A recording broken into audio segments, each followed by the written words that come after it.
They're good. The local companies put grinding guys in the best that I've ever seen. They actually do a full depth grind. Yeah, I'm going to have 4 areas that I'm going to have ground actually in a couple of weeks, but ongoingly, I've got every year. I've got this problem. Have you guys ever finished the access road up the back to the well houses? It's halfway back, and what I've done back there is I actually put gravel on it from where it stopped paving up to it. It's actually worked pretty well.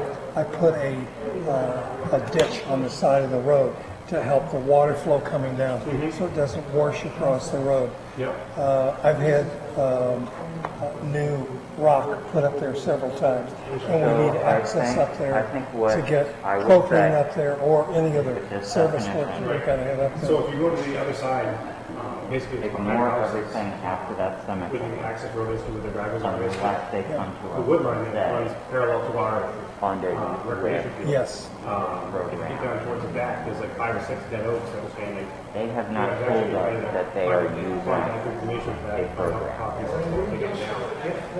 Listen, every year I have to, we were just talking about capital improvement. I have to allocate 2 trees coming down every year. That's anywhere from $400 to $1,000, depending on what it is. I mean, and it's a problem up by the well house because I can't afford for a tree to fall on the well house. So I got to kind of keep them back 15 or 20. I'm not worried about fire as much as I just dead trees. But if I went through that, there's 50, 100 dead trees. They're intermixed within all of those trees that we've got up there. I just got to protect where they might fall or where it may be a problem in the road. They're continuing. So we're going to do it first. It's going to take 2 minutes and we're done. I'm retired, so I'm home. But yeah, I'd like to have some information. Hey, thank you very much. Great. Thanks, Al. So His name is Chris Brown, and his job here is I think Public Works the plan. answer to Public your Works, question Yeah, is so you can go online and get his we're using email the address. first definition unless they say otherwise, and they haven't on the record. And what you should be, and the thing that is actually going to One. enforce this, Tess, condo docs and the Tess. they Oh, are there we go. legal documents that say this is who we're restricting it to. If they know that they have federal money and they don't want to restrict the 62 or older because they have to allow non-elderly handicapped people, they need to get that into the record now. Otherwise, 3 years from now, It just drives me crazy. we're going to have to come back and then Joe, you ready to go? prison with us. So we can spend more time after if you have more questions. Okay, so 6:33, we're going to start with a roll call. Mr. Kreider, do you want to start? You're Al Kreider. Dwayne Curry. Phil McCaffrey. Tim Jandever. Betty Smith. And the voting designation, I think, will be, I'm not sure how to do that. We have one extra alternate, right? I'm the alternate, so if you don't need me. Yep, so it'll be Hal, Joe, me, Betty, and Jeff. Tim, Right. just a point of order. Yes? We've gotten quite a few calls about people not being able to hear us. The select board has gotten a little better at it. But if I could just remind everybody, Well, I don't have tape here now, so I can get my if elbow you could down. just get the mic Three right. mics for the Oh. 3 of you, but Tim's got 2 of them. Sorry, Could you Betty. shift? You want me to pass one down? You got one more? I think we're all It looks like If we're you can set. get it right close to you so that you can hear it coming from the speakers, then the folks at home can hear you. If you can't hear it coming from the speakers, the folks at home can't hear you. That makes sense. All right, we are going to start with minutes. I don't see that on here, but anyway, that's what we're going to do. Terrific. So we have the minutes of Motion July. to accept the minutes of July 22nd. We got a motion, got a second? Second. Second, good. Any discussion on the minutes? Nor do I, and again, thank you very much. They were great minutes. Appreciate it. Makes it much easier. So, everybody in favor of the minutes, say aye. Aye. Aye. Any abstentions? Any noes? Myself. You're going to abstain? I'm abstaining because I was not there. Okay, so we have 1, 2, 3, 4 ayes. Oh, you're not here. We got 3 ayes and 2 abstentions. I'm not saying I don't think they were great minutes. I just,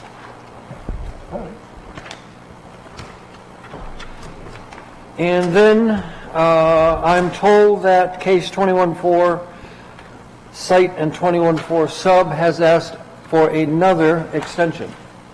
They have. Would you like me to read it? Yes. Okay. Please accept this email as a request to table the project for tonight's planning board meeting. We would like to present updated plans and details after we receive a response from the peer review engineer regarding our response to their first comments. Please call me with any questions or comments, Jeff Oliva.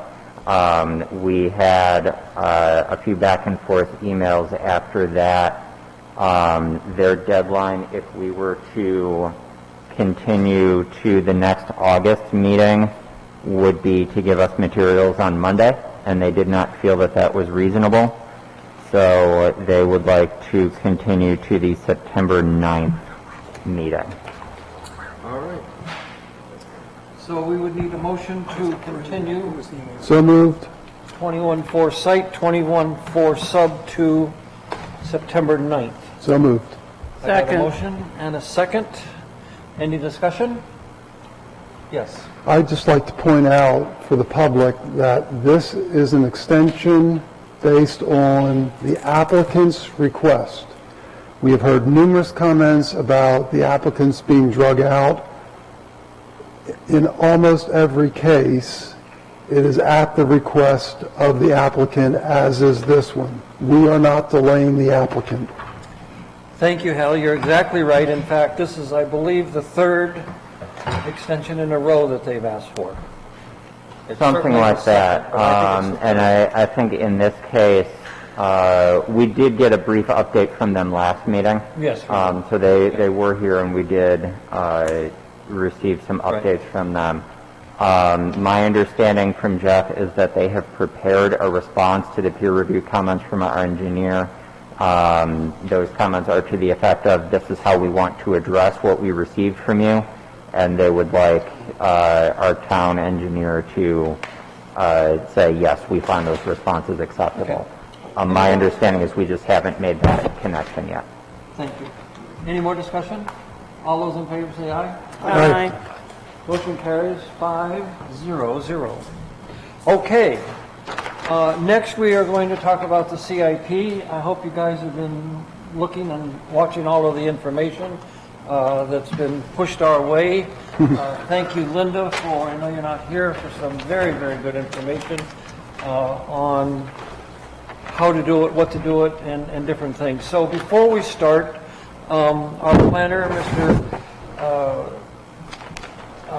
I can't even think of your name tonight. James, thank you. I should read it. Yeah, James is going to give us a 5-minute dissertation on the do's and don'ts of a CIP and what the planning board's supposed to do with it. So what our job is with the CIP, which is kind of interesting. You're on. Alrighty. So the CIP, or Capital Improvement Program, is a planning tool for capital projects, and that generally is defined within the terms of the program. So those are things that meet a certain cost threshold, that have a certain expected life expectancy.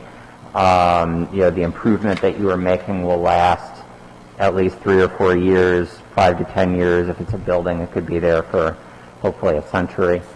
They are all long-term, big-ticket items. So, we would not put, for example, every last laptop that we need to purchase for a staff member in the CIP or anything like that.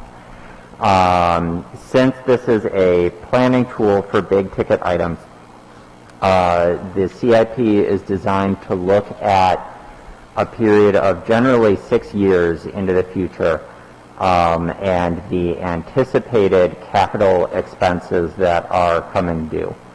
And as a planning tool, it attempts to, as equally as possible, distribute those anticipated costs over several years so that, for example, you are not spending $200,000 in capital expenses 2 or 3 years in a row, and then all of a sudden you have $1 million bill coming due.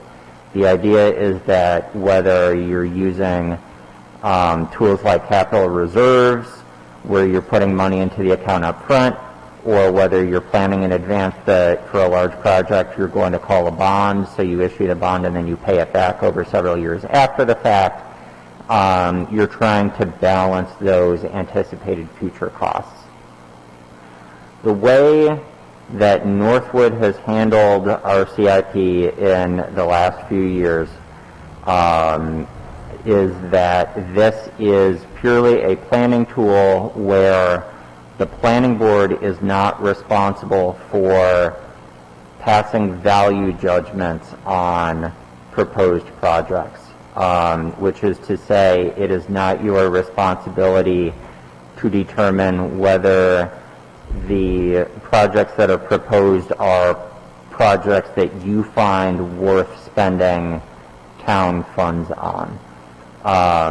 This planning exercise is merely to take the anticipated costs from department heads, to distribute them, in a roughly even spending pattern, and then at the point that each project gradually moves towards that year zero. So we're in 2021 right now. We're working on the CIP for 2022 and into the future. Next year, all of those projects that we are currently slotting into year 2022 should be things that ideally the budget committee and the selectmen are looking at and are deciding, okay, this is what has moved to the current year in the CIP.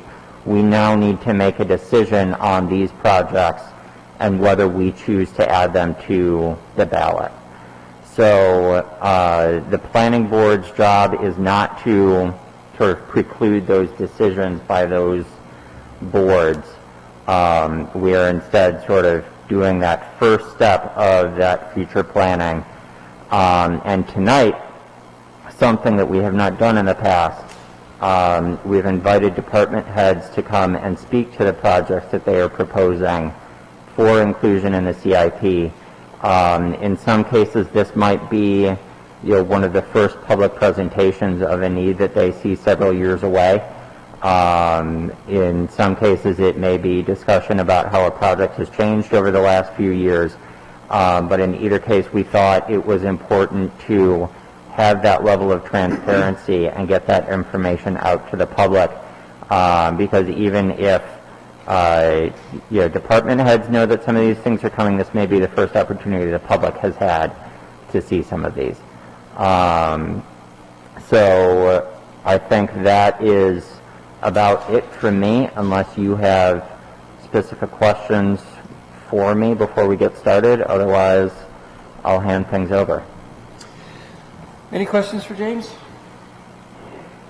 So what I heard is, I'm sorry, you do have a question for James? Well, just for by definition, James, I know Bob probably put this together, but you probably know the just at the bottom of the entire sheet we have for CIP, the ambulance fund, down at the bottom, total requests, and there's a couple of categories, ambulance fund revenue. I'm just looking for the abbreviations, what they mean. Ambulance fund, REQ. Fire funding, REQ balance, maybe the fire chief could say, or somebody.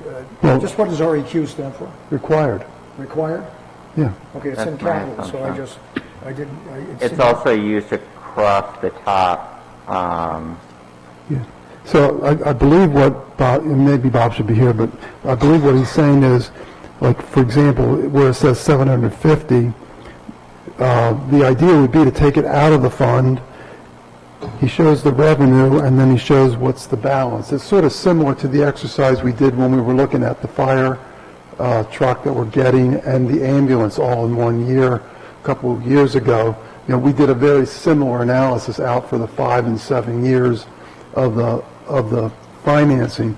So I think he's attempting to duplicate that and make sure we don't run out of money Okay. in that revenue fund. Just, since it was capitalized, I'm just, notice there's also the word request used, and I'm just trying to, so you're saying it means required? Yeah, that's wanna clarify my that it is. understanding. It's That's not. my understanding. I think that's a Bob question, to be sure. Yeah, Okay. we probably should ask Realized first. that was possible. So remind me, and when he comes in, we'll stop and you can ask. So Go from there. I have one question that I could not figure out. What's NES stand for? Northwood Elementary School. Bingo. Because I was looking, I said, the library already had their boiler replaced. So, Any others? thank you. All right, so what we're going to do is allow each of the department heads that are in tonight to come up and speak. Unless anyone minds, I think the fire chief has the furthest to go, so I'm going to start with him. Does anybody care if there's any direction? What? I just drive to Epsom, it's not that far. Okay, well, we've decided you're first. There Do you you want go. to come sit up here? Sorry, I didn't know where you lived. I knew you were out of town, though.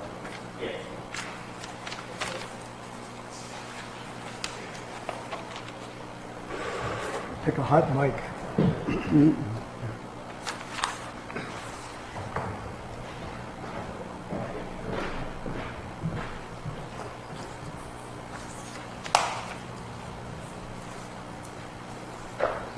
Thank you.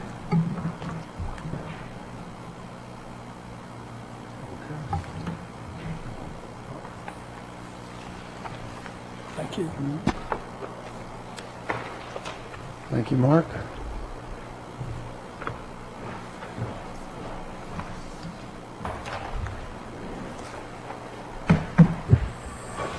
So if you want to go through them one by one, and we'll stop in between each of them and see if there's any questions from the board, Absolutely.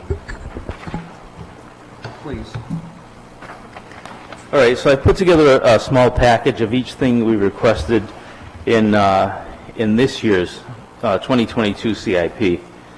The first one that was not on the CIP last year, and is quite a bit of money, is $75,000 to replace our 2 LifePak 15 version 1 monitored defibrillators. And I wanted to explain to you why they appeared on the CIP. We purchased those monitors in 2015 with a life expectancy of 10 to 12 years, manufactured by Physio Control. And Physio Control is set to release a new model defibrillator in 2022. So in preparation, they have discontinued support for our LifePak 15s. This loss of support was given to all agencies with approximately 1 year notice. Approximately 22 LifePak 15s version 1 and 2 in the capital area. There's approximately 22 of them. So a lot of fire departments and ambulances are in the same boat as we are. Currently, we have a service contract with Physio Control, which covers repairs and batteries and everything. However, the repairs are limited to current stock, so and they will only issue the service contract for 1 year at a time, and we expect the service contract will not be renewed next year. Even with the service contract in stock, the components are depleted, and if there's something we need and they don't have it anymore, we're out of luck. The town of Epping just experienced a situation where they had a service contract on their monitor, and the component couldn't be replaced, so they were forced to buy a new monitor at $35,000. And I don't know about the chief in Epping, but I have a hard time finding that in my budget. So, so they're offering big trade-ins for the LifePak 15 monitors if you purchase another LifePak 15. That'd be the version 5, and it's still the older model they're trying to phase out. So the length of support is unknown, but certainly not 10 to 12 years. One of our monitors is in the factory for repairs now. We're using a loaner, and we don't know whether it'll be repairable or not. So my recommendation is to purchase 2 new defibrillators. Purchase the monitors from a corporation called Zoll. It's a New England-based company. They currently have no plans to replace to release a new model. The current model they're working with is released in 2021. And I would recommend we purchase these at the end of the service contract with Physio, or if one of our monitors becomes out of service. The Zoll monitor defibrillator is lighter, more advanced, does a lot more than the older Physio, and Zoll has a reputation of long-term product support. So we're hoping with new monitors we'd have a life expectancy of 10 to 12 years. I personally have had experience with Zoll in the past, working in Barnstead and in Linfield. They do offer a number of payment options, so that might be something that as a planning board you might want to look at. They'll do a three-year zero interest financing. And in the meantime, we can definitely explore seeing if there's COVID-19 money available to purchase these new units. A lesson in planned obsolescence. Excuse me 1 second. Did you see that Bob came in, Susan? Okay. And Bob, Joe had a question for you before we continue. An easy one. Just at the bottom of this. My apologies for being late. All of these accepted. Just at the bottom of the sheet we have here, total requests, there's a couple of abbreviations. Oh, yes. Our capital letters REQ Is for a request, requests. so funding for a project. Okay. So it's all requests then? Yeah. Yep. It's just, because it was capitalized, I wonder if it meant something else. No, just, Okay. I tried not to have too many, thank you, of my own shorthands in this. Okay. All right. Sorry for the break. Oh, no rush. Okay, so, board, any questions? Just about, that item, or? Yeah, no, we're going to go one by one, and so we don't get confused, or I don't get confused. Oh, The total, go ahead. the total on that, that particular item, I heard you describing it, but whatever its name is there. The total on it was, what? $75,000 for 2, For 2 units. yes. And you're putting that in the CIP as a single request for the upcoming year? I put it in that way, but definitely, like I explained, they have a number of financing options, and I think they'll offer 3 to 5 years, zero interest, so So the amount could be spread out? could be spread out, yes. I do. Thank you. Al? So, Mark, you mentioned that they offer trade-in value. Is this net of trade-in value? I'm sorry. You said, I might have misunderstood you, but you said they're offering trade-in value for the trade-in. Yes. So is this the cost after we factored in the trade-in, or is this the full cost? This is the cost for the Zoll product after the trade-in. After trade-in? Yes. Okay. Like I said, we could probably spend less money and get another Physio product, but I don't want to be here in 5 years saying, oh, they cut support again. Right. And Zoll will give us a trade-in on Physio? Yes, yep. Okay. They're giving us about $4,500. Okay. And could you, I'm sorry, Bob, you have one? Good. Could you just tell us what in the world this beautiful machine does? It's a cardiac monitor, Okay. and it's also a defibrillator, so it's you may be familiar with an automatic defibrillator. And this product can be used as an automatic defibrillator. So myself being a basic EMT, I can put it on the patient, it'll tell me shock advised, not shock advised. If a paramedic uses it, they can go to manual mode and they interpret the rhythm and decide whether they need to shock. It'll also do what's called pacing, so it can act like a pacemaker and pace the patient. We transmit EKGs, the squiggly lines there.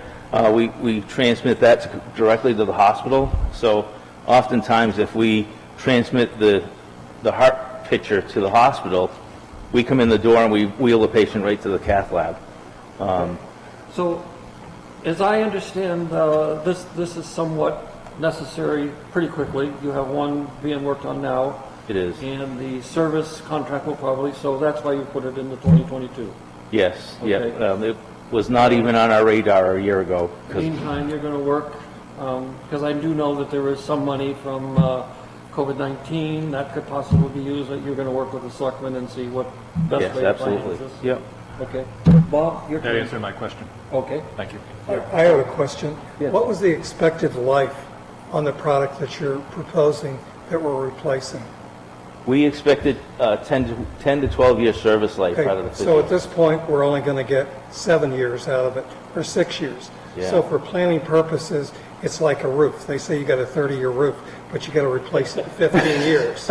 Okay, so for planning purposes, maybe in future planning, what they tell you the life of it is, and they're only giving us $4,500 on something that's an $80,000 cost, that for planning purposes, maybe we need to do a little difference in how we're going to plan replacing this in the future.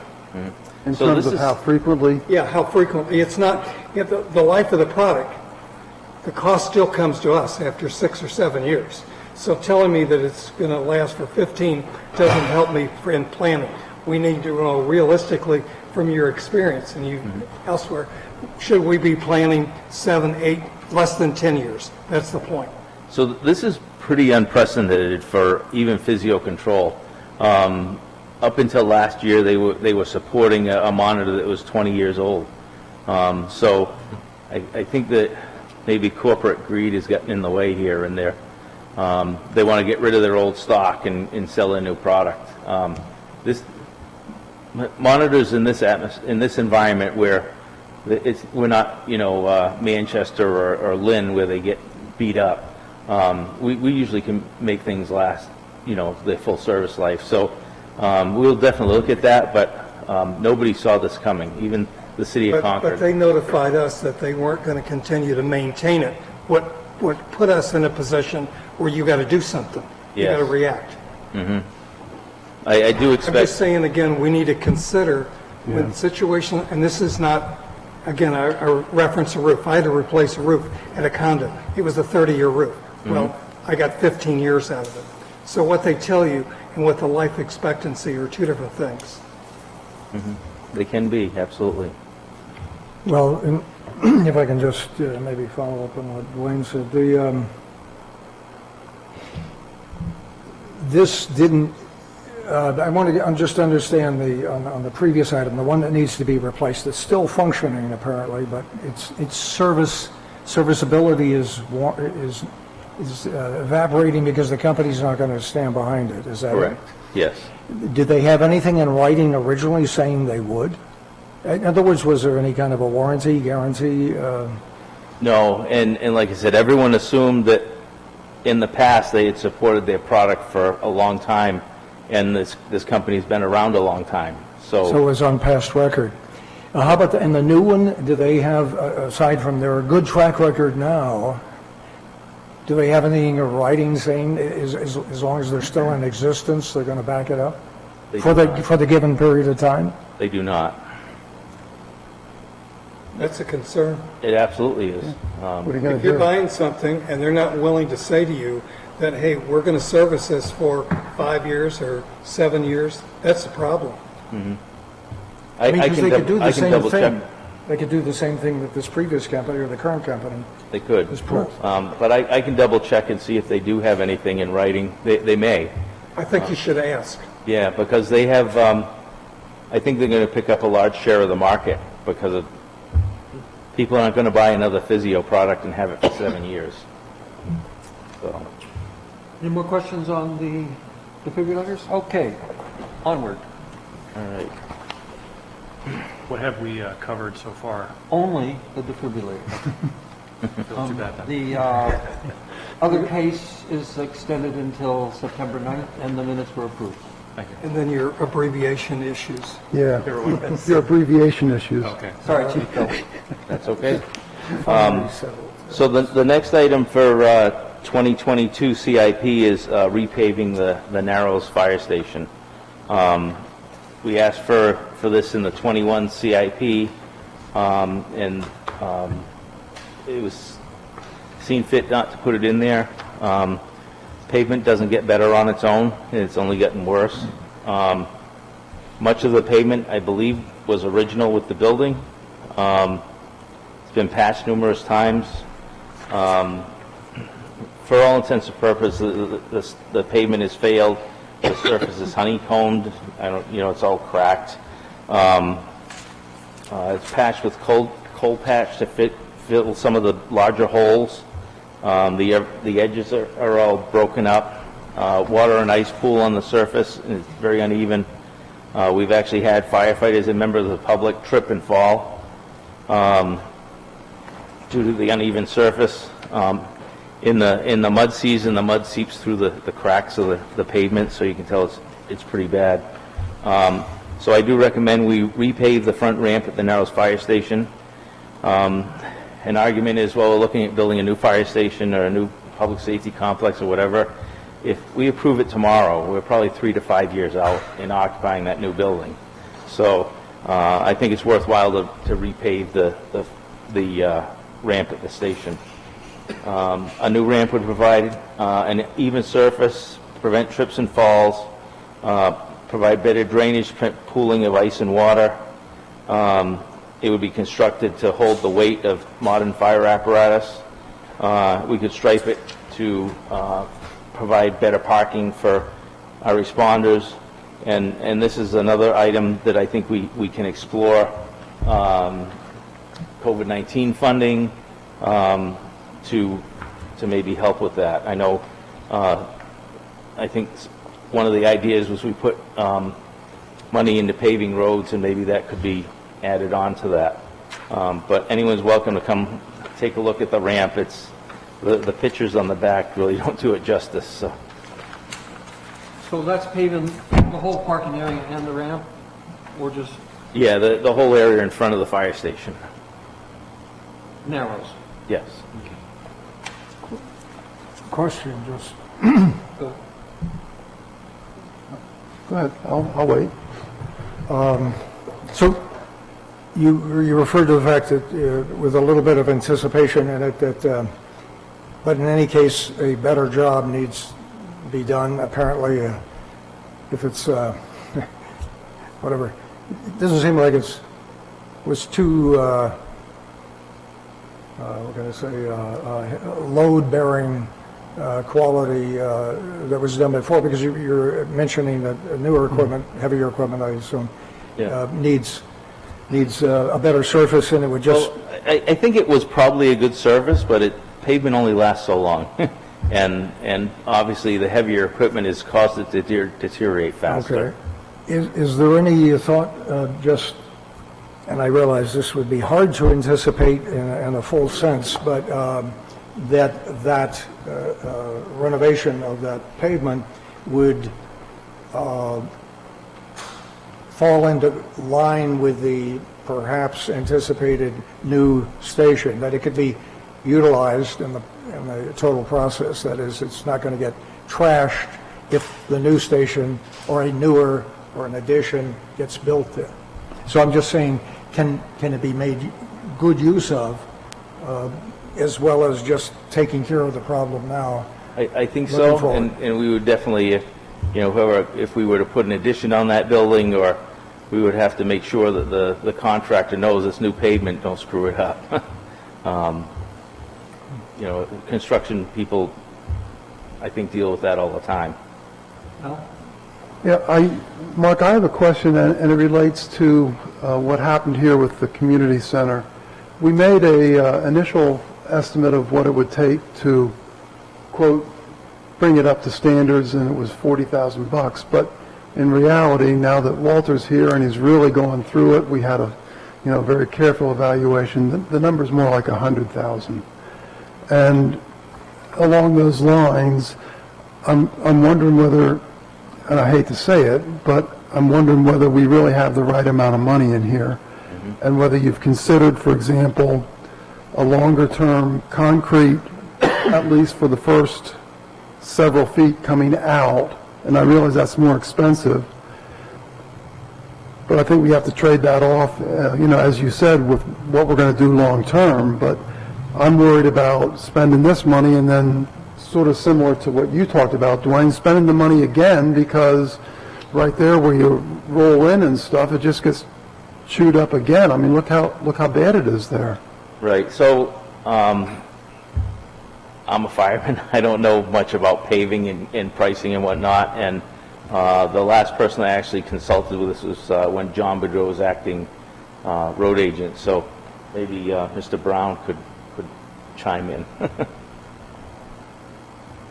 There was some hesitation on his part there. So actually, going back, I can actually give you a little brief history on that. The original station was built in the early 70s, brought forth up in the late 70s when they did the addition.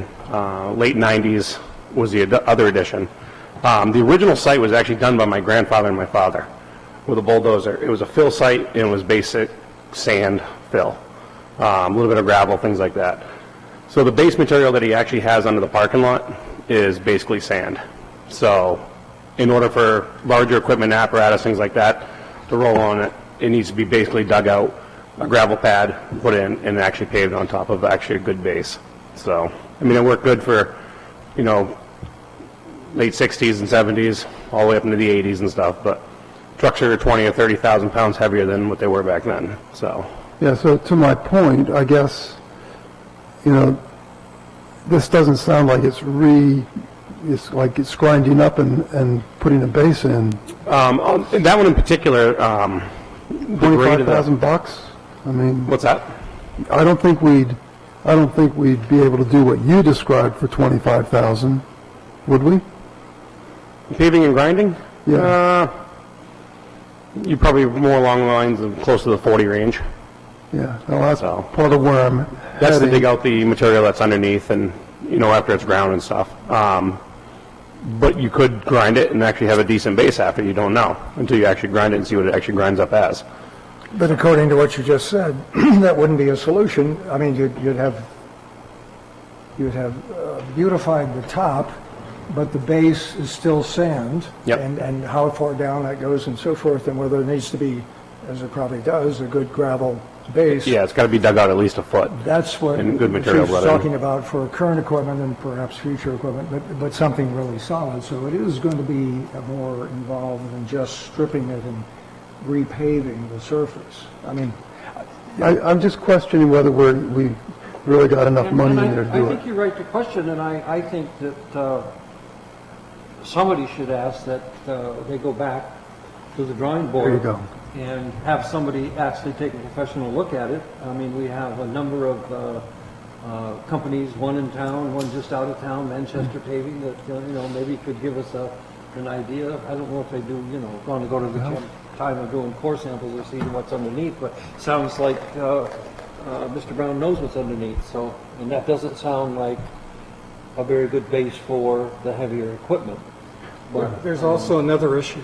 There's different types of surface that they're using. I'm dealing with that. I live in a condo, and I have some responsibility for that. And I've contracted somebody to do some work. And there's different types of material based on what kind of equipment. I mean, if you got fire engines that are driving over this stuff, I had issues of relocating things within the condo to make sure that big equipment wasn't driving on the road or that we were reusing good material. This should not be driveway pavement. This should be like Route 4 out here pavement. I mean, Yeah, you're there's a looking- dramatic difference in the type. You got the base to consider, but the material that's put on top of that needs to be the right material for this equipment. So there's more. Yeah, minimum, I Looked mean, into- you'd be using a half-inch base. By coming up with a $25,000 figure, I'd want to know specifically how you're going to deal with it, the base, what's there, and then what kind of material is going to be put on top of it. Plus, the town's considering also a new public safety facility in the next 5 years. Okay, let's say 5 years or whatever. But some of that is not the purview of the planning board, that's the purview But of... making a decision on what you're going to spend right Well, your now turn. to fix the problem. Just going to say, we could debate the opinions of the professionals on what the project is going to be here, and I could go for another 24 hours on that, but we're mainly Chris, trying to finance. You're the one that's really involved here in the town of understanding what goes on in road services. So definitely you need to be involved with this as to what's proposed and what kind of material is used on this. Yep. They need your help with this. Can we ask you to just revisit this with him, Yes, Chief? absolutely. Yeah. There's no reason that you can't come back in a month or two and get it under the CIP that I'm aware of. Is that correct, Bob? Yeah. So it's I can do it not right do or now die if you tonight. have. And part of this is we're pretty early in the budget process. Right. So I have no problem looking at it again, and Chris and I will get together. Any other questions on paving the narrow station? So let me Next. I'm let me double check that the preference for priority is that this be done in the 2022 budget, not the 2023 like I moved it to. Correct. Hey, go take a look at the ramp. I'm familiar with it. It's more, Okay. my goal in creating this was to look at priorities and projects and spending to say, yes, we're going to move from, for instance, a high of 2.362 million in 2025 and a low of 92,000 in 2030 to something that's even out. Not having and that's the reason for tonight's meeting, at least the way I planned it, is for you to say, yes, we need this year and not the way it's planned. So, and I can adjust that. And like I said, in the meantime, we still got time to look for some alternative funding sources. And I mean, I don't think there's any reason that couldn't come out of the town road money, is it? I could tell you. Yeah, that's possible, and, Yeah. and I also made notes, Tim, somebody mentioned American Recovery Act, somebody mentioned COVID funds. I think we got some options there, but Okay. we need to make sure we do it. Next, Right. was there any more questions on paving? Next, sir? all right, so the next one is the third year of 3 for our radio replacement project. We've gotten good value out of our vendors for the first 2 years. And I think if we spend $33,000 this year, that'll replace all our mobile and portable radios. We purchased the radios that we're replacing with 9/11 grant money, and they're all about 15 years old, and they've really come to the end of their service life. We've had several failures of the radios. You take the radio out of the charger and turn it on, it's dead immediately. So it's time to replace them, and I think spreading it out over 3 years helps us to spread out the cost, and when we have to do it again, we're not looking at all the radios that are the same age and the same. So maybe we spread it out over 6 years instead of 3 years next time.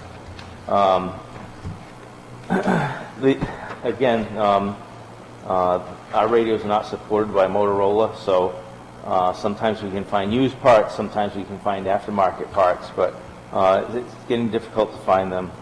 Our current radios do not meet federal interoperability standards, which means talk to different towns and different agencies. The batteries in our old portable radios is nickel metal hydride, which is really old technology, and they develop a memory, and it was the best they had at the time, but still not great. And so we all know a single failure of a radio could put a firefighter or a civilian's life at risk. Again, this is a completion of the 3-year program, and that will replace all our mobile and portable radios, and we should be good for, for the life of those. And that life is what, of the new ones planned for? Well, the federal government says radios are obsolete after 12 years, so. Just noting if you were, sorry to interrupt, Yeah. you have to realize I was chair for a long time. I'm no longer, so I have to slip back into old habits. My apologies, Tim. What I'm looking at is that, this is the third of 3 years in 2022. You've got a 5-year gap before you're looking for another 100,000 over 3 years for that. So that's why I was wondering if the lifetime is... Yeah, we can probably adjust that. Okay. So about 5 years, 5 to 8 years for the life of a radio. So the plan is then in 2027, you'd be replacing this generation that you're buying, the third of 3? Okay. Just Yeah, I can look at that again and see if we're, not asking you to, I'm just Yeah. looking for clarification for myself. okay. Yeah, it's showing that we're spending 33,000 in 2022, 33,000 in 2027, 33,000 in 2028, and 33,000 in 2029 on what we have. And that's not correct? I mean, it sounds like you Trying would to do want to the spend math so that's replacing all of the radios. Yes. And so in 5 years, we would replace them all, let's say 40,000 in 5 years, because things go up, especially right now. Yeah, so it's You shouldn't actually, need to replace those for another 5 years, right? so in 5 years, we're actually replacing the radios we first bought, so it's actually 8 years. You understand what I'm saying? I don't. Okay. We bought radios in 2020, 2021, 2022. Okay. So we're replacing the ones we bought in 2020. So 33,000 is not replacing all of the radios? No. No, The third of the time. the third of the So time. 2 years ago, they bought a third. Okay. In 3 years, they're buying one third, one third, one third. Skipping 5 years, then they're going. I got it. One third, Okay. one third, one third, same repeating the process. This is the last of the 3 Correct. purchases. 2022 We're in the is- 33,000 we see, and then there's a jump for 5 years. I'm wondering, though, if this group of radios, 100,000 roughly, bought all the radios you need. How many is that roughly? Just, do you have it? Off the top of my head, it's about $1,000 for each portable, so I think we brought 30 portables, 7 mobiles, a bunch of pagers. I don't know how many we bought of those. Okay, that's all right. Don't, Yep. I don't need to know that. I'm not going to remember it 5 minutes from now anyway. I don't either. But if these were bought in this 3-year sequence, and this is the 3rd year for 30,000, why are those radios bad? They're Oh, not. okay, they're not bad. You're They're not. anticipating 5 years from now, but you said that the federal government's estimation was 12 years. Why 5 years from now you buy another group of radios? If they're anticipated to, let's say, at least go 10 years, they're saying 12. And that obviously is going to depend on the Yeah. brand and quality and maintenance. Well, and that's kind of where we are. So I was conservative with saying 8 years, but we can look at the performance, and CIP is kind of fluid in, how things go. And so I was conservative in saying 8 years. Maybe we look at it 8 years, and or maybe we look at it next year and say, these radios are really killing it. So we can push that out. Killing us, you mean not working? No, they're working well. Oh, Do you Sorry. have maintenance on top of this? Is there a maintenance cost? Generally, the radios have a warranty of 5 years, so we shouldn't have a lot of maintenance costs in that 5 years unless we damage a radio, we drop it off a truck or, lose it in a fire or something like that. So that's the other advantage. The newer radios have less maintenance costs. And then as the warranties will expire, so we'll have 1/3 that have expired, and we may have some maintenance costs with them. And the next year it'll be 2/3, so we'll ease back into the maintenance cost. These radios at Kenwood, which you've probably heard of that with car stereos and everything, they actually use a lot more off-the-shelf parts. They're not as proprietary as like Motorola. So, and they have seemed to support their products longer, but to your point, you never know. Well, Chief, How do you keep track of them? What's that? How do you keep track of where they're at? Well, I think that's above and beyond the call of tonight's meeting, if you don't mind me saying so, because we do have a good bit to cover. safe to say we do keep track of them. yeah.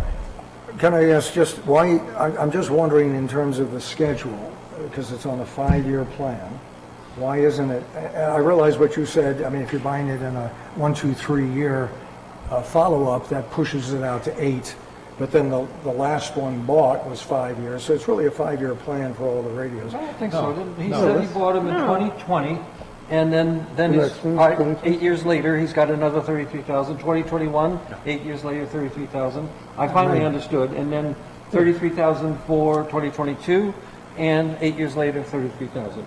See the way out Yes, here? Joe, you are buying radios every 5 But years. this group, they Yeah. bought in 2020. That's 5 years away.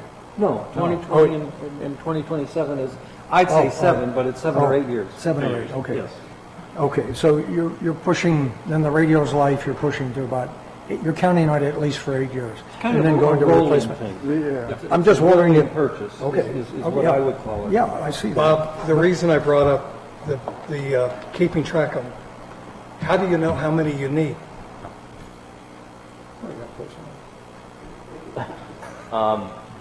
Well, so when we issue radios, like Chris has issued a radio, I'm issued a radio, so we keep track of the serial number and when it's issued, you sign a paper. And then each apparatus has assigned a certain number of radios, so that there are 4 portable radios on engine 1. So when you do the truck check, there better be 4 radios there. I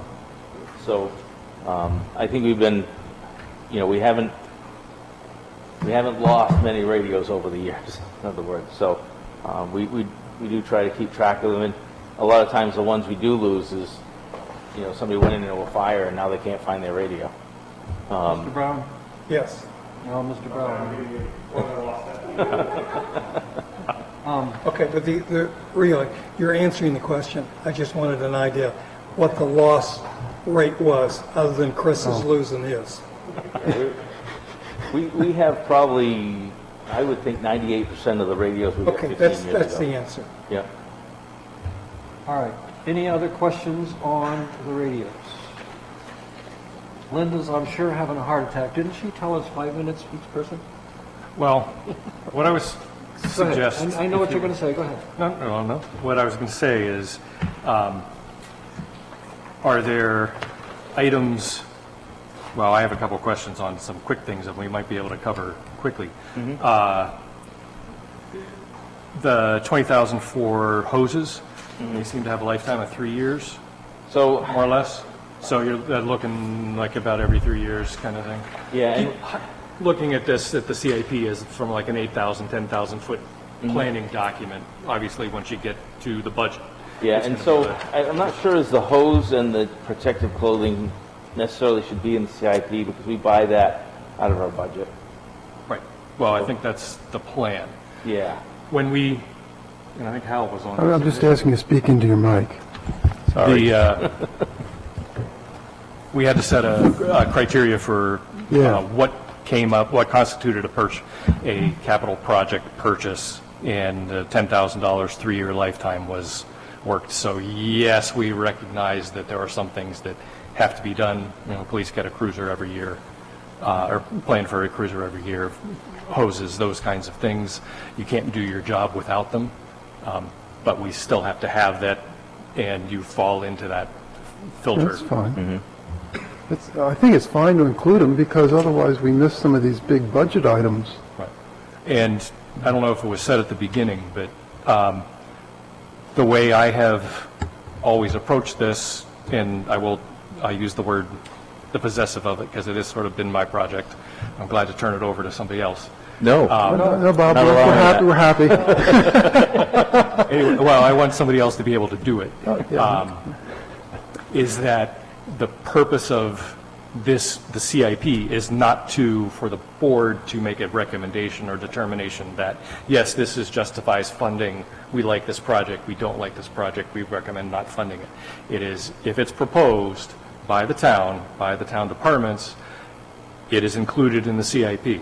It's up to the Board of Selectmen to make the recommendation to include it or not in the budget, or a warrant article, and the voters to decide, yes, we're going to fund this, no, we're not going to fund this. Well, It's not and- this Bob, body's and project. the James budget gave committee. us that very good Perfect, thank you. discussion before we started. Thank you. He spoke for 5 minutes and explained that to us, Okay. so thank you for reiterating that. Sorry. So for the sake of brevity, I think the next two items are pretty quick. So the next one is $850,000 for renovations in the Narrows Fire Station. And for the most part, unless the Public Safety Facilities Committee recommends otherwise, to me, this is a placeholder in the CIP. There is a bill before Congress right now to provide $1 billion with a B dollars for fire stations. And if it's in the CIP, we can we can have a better chance of obtaining a grant to do that. And I think a small renovation under $1 million is something that the federal government would look favorably upon. So that's why that is there. Okay, any questions on that? Oh, I'm sorry, Hal? Yeah, I think, though, I'm seeing also 2 million in there in 2025. So I just would say, I think there's sort of at least an inkling that maybe we have a safety complex / this expense combined order of magnitude $3 million. And that, to me, is sufficient to get something in the plan just so we know about that expense. I think Mark and Tim, you spoke to this too. I don't think we really know what we're going to do or where it's going to fall, but at least we've got order of magnitude, some kind of money in the plan, and now we can start looking at it more closely, figuring out what's best for the And I think town. that's fine. The last thing Yeah. I want to do is get in the fight over a safety complex. Yeah, but at least we got something in, and now We need to decide what we're going to do. Yeah. I wholeheartedly, 100% think that we as a town need to decide what we're going to do and then do it. You know, whether it's nothing or something.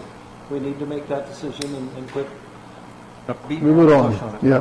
Yeah. And just to point out, if you look at the numbers on the right-hand side of the spreadsheet for the bond that I included for the 2.85 million, it goes out 25, I think, what was it, 20 years? Yep.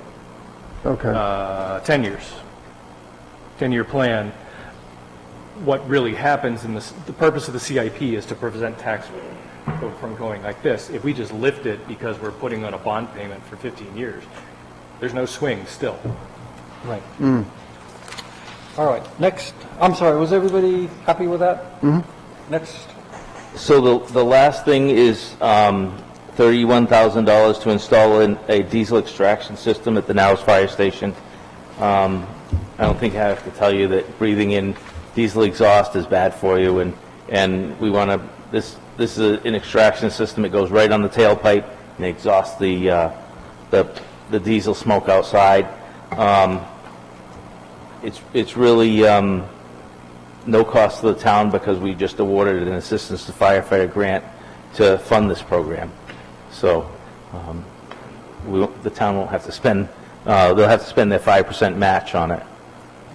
All right, so So it's in here? Oh, is sorry. my understanding that this is something that could be moved from one station to another if something else was built? It's not something installed in that station? It could.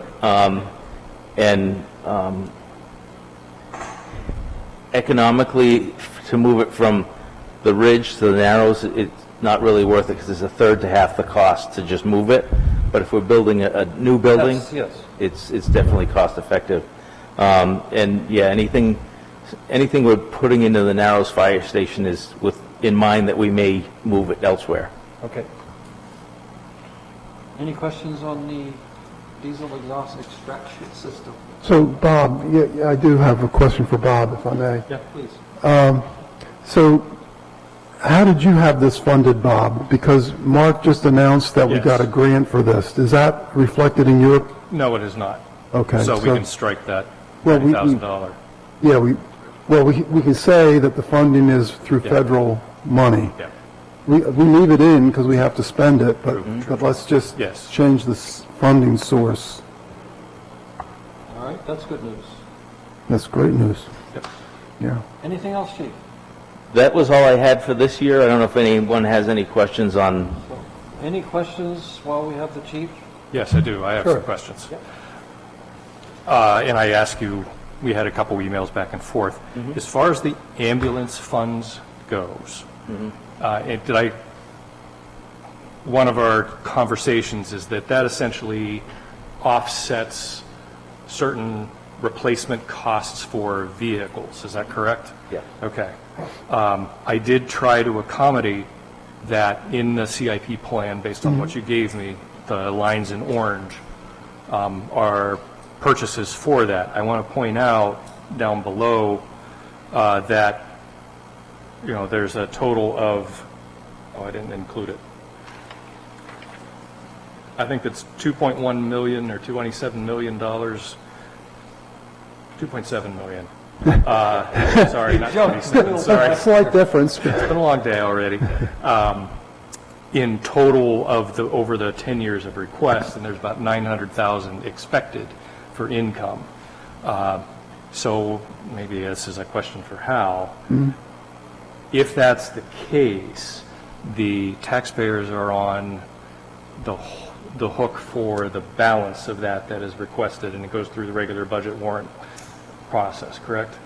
Yeah, I would just note, though, that at least if you base it on the last couple of years, and certainly most recently the last 6 months, the ambulance revenue has gone up considerably. I mean, we're only halfway through the year, and we're already at the 90,000 that we targeted. Well, we're at 85,000. Okay. So there's a potential that we might be able to fund even more through that account, is what I'm saying. Even so, we still as a town need to budget for Absolutely. the full cost, and then anything is paid after the fact or... but understanding the CIP is dynamic, so. Correct. If, we're scheduled to buy a fire truck and there's no money, then we're going to reevaluate and say, do we go to the taxpayers, do we push it off a year, do we buy, do we buy a demo truck, or do we buy something, used? So, those are optimal times when we should buy apparatus, but we may have to reevaluate.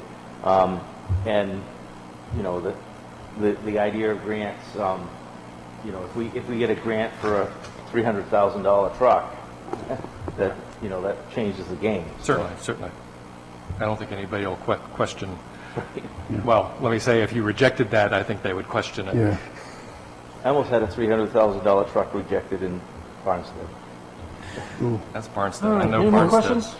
Yeah, go on. Thank you for coming in, appreciate it. Thank you very much. Oh, hold on a second. Oh, I'm sorry. It was right at me, I thought. Okay, I just for further, a little further understanding, because you're proposing in the CIP here, we're looking ahead 2022, and that figure for, I think it's just described as expansion of the narrow station, replace the ridge station. This is assuming the safety complex project is abandoned or rejected. And then proposed here is the bonds costs together over 10 years. Expansion of the narrow station could be done first. $2 million of the bond is kind of held off. I don't want to go, that's a little financing technicality there, which I guess to even discuss it becomes a little obtuse, but the abstruse. The 850 for next year, what is that, where is that coming from as a general idea of money? What I mean, my understanding is you've gotten a little preliminary information from proposals, and that's renovating that narrow station to X extent. So what, just a quick perspective on what that is that $850,000 buys. So that's been, from some of the contractors, a rough estimate. So obviously that's not, it may be more, it's never less, but it may be These are more. proposals, yeah. Yeah. And what that would provide is another apparatus bay, an addition across the back, an addition across the side, and a small second floor. And still keeping the narrows, the ridge. And the structure essentially remains the same kind of structure? Yes. There's definitely some schools of thought on that, and one is to the Farmington Safety Complex is constructed of insulated concrete forms, which is a different kind of building, and it's extremely energy efficient. And if we use that, it would give much better efficiency on at least 3 sides of the building. So, but I think the appearance would be similar. Yeah, it wasn't so much about the appearance, just the structure is, so there would be some modification, improvement, it would sound to me, of this structure, as well as building it out. Yes. Yep. Okay, thanks. There's 2 of those buildings in town, do you know which 2? Excuse me? 2 buildings built with those, concrete constructed walls, do you know which Yes. 2? Camp Yavna. Yep, I don't know the other one. my home, Really? absolutely, And and it is wonderful. you like it? That's why Camp Yavna did it. Yeah, it's wonderful, absolutely wonderful. Anyway, sorry. Speak in the mic. Oh, sorry. When you lean back like that, people Anyway, miss what yep. you're saying. Any other questions? Once again, thank you very much. Great, Thank you, Mark. Thank you. Welcome.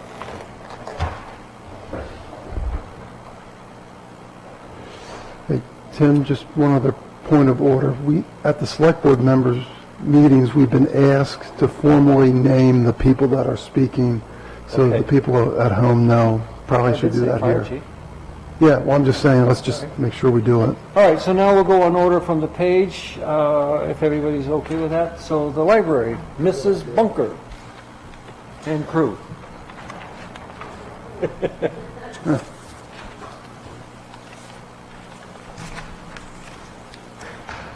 Thank you. Thank you. Yeah, I'm just going to pass it to them and say that. Hi, Gail. Thank you. Good evening. Donna Good evening. Bunker, Chesley Memorial Library Director. So in our 2022 request, we had listed 2 items, a standby generator and a solar array. At our July meeting for the trustees, we realized we need to do some more work on the solar array, schedule a site review, so we would like to push that one down further. We have not identified a year yet, so we need to evaluate that at our upcoming trustee meeting. But the standby generator, definitely, we're asking for 2022. So what do you think of when you think about the library? Maybe the first thing you think of is someone coming in to borrow a book. And of course, that's certainly true. Even the dictionary definition of a library is a place set apart to contain books, periodicals, other material for reading, viewing, listening, study, reference, a room, a set of rooms, or a building where books may be read and or borrowed. But in today's world, a library can be so much more and is so much more. A library is a community center offering programs for all ages and an information center for the community it serves. Essential services that the library provides include computer access, copying, faxing, notary services, posting public notices for the town, printing documents, public Wi-Fi access, reference services, and scanning. The generator is needed in the year 2022 to provide those essential services to the community during emergency situations. The pandemic has shown us that community members already look to our library for those services. If the generator purchase was delayed, the library could not provide the services needed when the power goes out. In addition, libraries in New Hampshire with generators around our state have been able to serve their communities as warming stations, cooling stations, and even partner with other community organizations to offer more extensive services. So we passed out a document to you that's kind of like a 2020 year in review, and that was our pandemic year, so that shows some of the services that we could provide even under adverse circumstances, which an extended power outage certainly would be. Generator would help us to continue to offer those services, and a lot of times, again, people coming into the library might not ever check a book out, but they're still there to use many of those services that we can provide. And throughout times with no power, the library often has hours that are more convenient, longer than other places in town, afternoon, late afternoon, evening hours, Saturday hours, so it's something that we would like you to consider. All right, Mr. Craven. So, Donna, I just want to ask you how you came up with the number of $10,000. We had an estimate from a generator company, and Okay. the estimate was actually originally generated in 2017, but we checked to see what the figure would be now. Okay, So so you actually have a quote. we do. Okay, because I'll just tell you, I'm a little uncertain that you're going to get one in for that amount of money. Okay. That's So the quote was for a installation of a 20,000 watt Kohler standby generator system. I will just, Company? Kohler. What's that, excuse me? well, that's the brand of the generator. Brand but of the generator. What, Kohler, who's installing it? generator connection in Barrington. Oh, okay. That's not too Do you have unreasonable. a question, Mr. Brown? Yeah, when they did the site survey, did they do just for, They have not done a site survey, so that was an estimate for budget purposes. Yeah. Let's be careful about that number. I Yeah, thought somebody this, was in this corner. well, I did. I'll ask a couple of questions. How often do you know how many times you had power outage last year or the year before? Do you have any perspective on that? I would say probably maybe 5 times last year. 2019, I wouldn't remember without looking back. Yeah. And those are smaller outages, times when we have the big ice storms and the extended power outages, then it can be 3 to 4 days at a time, as you are all well aware of. And those situations occur when they do.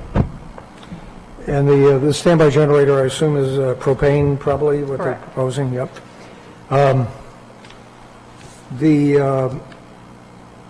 The solar array, what is Well, that? we're talking about the That's generator been right now. removed. Yeah, okay, right. she mentioned So that. let's let but- Bob ask his question, and we'll get to the solar array in a second. Is the library currently classified as or used as, try it again, as an emergency shelter or a cooling or warming station? We can certainly serve as a cooling and warming station during those times that we're open. I mean, we're open to the public, Sure. 10 a.m. to 7 a.m., Monday Sure. through Thursday. So officially, yes. Okay. And this is going to sound like an odd question, but who supplies your Wi-Fi? And how, do you know how, is it a fiber or is it cable modem or anything like that? Without looking back at the details, because we have a technology person who Okay. handles that, but we do have Okay. public Wi-Fi through Sure. Atlantic Broadband. Right.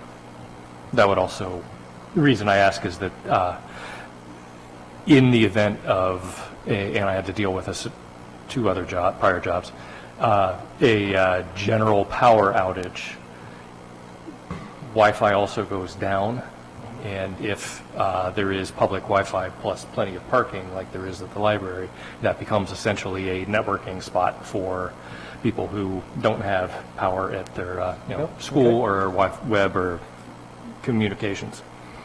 Right. I think That's all I people have. used to go to the library outside to do it. I don't know if We they still see they that, still do so they it. know that the Wi-Fi is on 24/7. Right. So. Well, I was going to comment just on what Bob said. There's a lot of people that, during especially the extended outages, go down and work at the library. Yeah. Right. Okay. And without the generator, making sure they can work would you essentially lose that option. selectmen are coming in a lot of money, like $400,000 from the COVID thing. You ought to put your, 451. there, 451, you ought to put your 10,000 in for it. I think this is infrastructure. I did mention that at today's department All head right. meeting, so. Everybody needs to say, Yep. oh, that's Everybody's going to infrastructure. want their piece of that pie. Well, I can tell you yeah, right now. Can we move on to the Yes. solar array? Can we talk about the solar array? I know that you want to put it off, but you still want it on the CIP eventually, right? Yeah, I think the trustees are committed to maybe in the future saving the town some money in the long range with a solar array, but we just realize we need a lot more extensive Okay. research. to So you make don't that really have a happen. lot of information about it? Just that very, very broad estimate, but we would also need to have the site reviewed to make sure we could support it. Did you have some questions? What I was going to suggest, because I have solar on my house, is that your site is fantastic. Okay? And you might want to consider a long-term lease. Because one of the benefits to that is that they essentially fund, well, one company in specific that I won't mention, you pay the cost of the lease after 20 years, you own the solar array. They claim your excess generated capacity beyond your use. But it is fantastic. So, and it's essentially zero cost. So, Bob, we would still leave it, oh, may I speak? Yes, please. We still leave it on the CIP as a cost, but we Correct. just change the funding method. Well, it depends. In my case, there's $0. You didn't have to put out any money. My electric bill went from $200 a month to $12. Right, but are you on the hook for that? Pardon me? So, are you on the hook for that array? Yes. So, The savings I have, right, I understand, but if the town has to put it on and is obligated to pay back, yes, we have to put it on the CIP. correct. And so what you just described is just an alternate funding Yes. method, not a, Correct. it still needs to be here. Correct. So, yeah, thank you. That's all I need. Joe, did you have a question about the solar? But we really don't have much information. Yeah, I just wanted, and you don't have all that you need right now, but I wondered what constituted that cost, that figure, and that's somebody's gave you an estimate to install some. Somebody gave us an estimate back a few years ago, but then, again, just looking into what the site would support, but that long-term lease sounds very promising. It's a May I nebulous. say something? You may. I just had an estimate done at my condo on putting solar panels up there to supply 13 condos. We discovered that it wasn't cost effective to do it. And one of the big reasons is they wouldn't let us buy enough panels to service over and above what our current usage is. And when we made a calculation, this putting electric back into the grid is not viable anymore. That used to be a viable solution. So I'm just saying, you better be careful when you do this kind of thing, because we've got that land up there, and we were considering putting up big panels, thinking that we were going to capture this, and everybody was going to get free electricity. Yeah, well, it wasn't free. The panels that they were going to put up there were $123,000, and we weren't going to be able to get more electricity than we're currently using right now. Plus, we couldn't sell it back. So just be careful when you start investigating this stuff, Will do. because what used to apply has changed. Right. Exactly. And there is a lifespan on the panels, so that they have to be replaced. I don't know what it currently is, and it depends on who's making it, actually. Typically, it's 25 to 35 years. It's like your roof. So, yeah. Yep. All right. Any more questions for Ms. Bunker? I'd just like to make a comment. Don and I had a personal relationship, a business relationship. Should this come out in public? Well, Don is a very nice person, and I can tell you, I've used the facilities at the library, have many of my folks at my condo. We appreciate your location is critical, and I think having your library functional as much as it can be functional is an asset to this town. So I'm for making it usable, yes. May I ask you a question that doesn't have to do with the CIP directly, but the library? With the loss of the, what is it, was the Grange, I guess, right? Am I naming the building that burned across? Yeah. Masonic Temple. Masonic, that's right. Yes. And that was a very useful facility on occasion for the library as having functions, meetings, and so forth. Has there been, have you been able to replace that in any way as a functional situation in town, or is there any prospect? Well, we've created some different shelving at the library, so we have more room in the building because we have mobile shelves that we can push out of the way so we can allow more people into the building. But for the big type of functions that you're talking about, we still feel the loss of the Masonic Hall greatly. Our friends of the library used the Masonic Hall for programs like Humor and Harmony. They've been able to use the church as a venue. Sure. I know they've investigated, I think they've done a couple functions here in the past, so there are other options for us. But the Masonic Hall was a great loss. I suppose, yeah, we do have a community center and a couple of, that would be available to the library, but I was just wondering if there was something else, even a church or something I wasn't thinking of that would be useful in that same vein. But that's good, thanks. So no more questions? Thank you Thank very you. much for coming in. Thank you. Thank you. All right. Nothing on the transfer station. Are you handling town hall? I was not. Sorry. You know, I didn't have a thought about doing that. I'm going to have to come back. No, I'm not prepared at all. But yes, I could speak to that, but maybe we should have Walter and Cheryl come in. I don't know. I'll- I thought we asked everybody that was on. Yeah, but, no. Storage at ball fields, do we have? Okay, so let's handle this real quick and then we'll take a few-minute break, if that's all right. Good evening. Hi, I'm Ashley Martin. I'm the chair of the Rec Commission. Say it again. Ashley Martin. Ashley Martin. Yep. Thank you. Scott asked if I could be here tonight because he couldn't. So I actually haven't even seen what he wrote there for funding, but I do know that I think he had put storage into the next year CIP. Is that correct? 2020. Yeah. So I can't speak to the cost, or I don't even know what he put there, but I can speak to the need for storage. We have 2 trailer units up at the fields. One of them has leaked, and so we've lost everything in the trailer. So we have 1 trailer left. We have some storage in the garage here, but I think they've moved some. We have some in the closet downstairs here. Everyone on the Rec Commission, our home closets are full. And then all the goals are always out all year. So the problem is with the lack of storage, things get lost, things get destroyed. The Rec doesn't have a large budget, so we need to take care of the things that we have. And you would not have any idea of size, scope, any of those? You know, Did he is this speak a- with a you? Did garage Scott speak site? with you about that? He didn't speak with me, but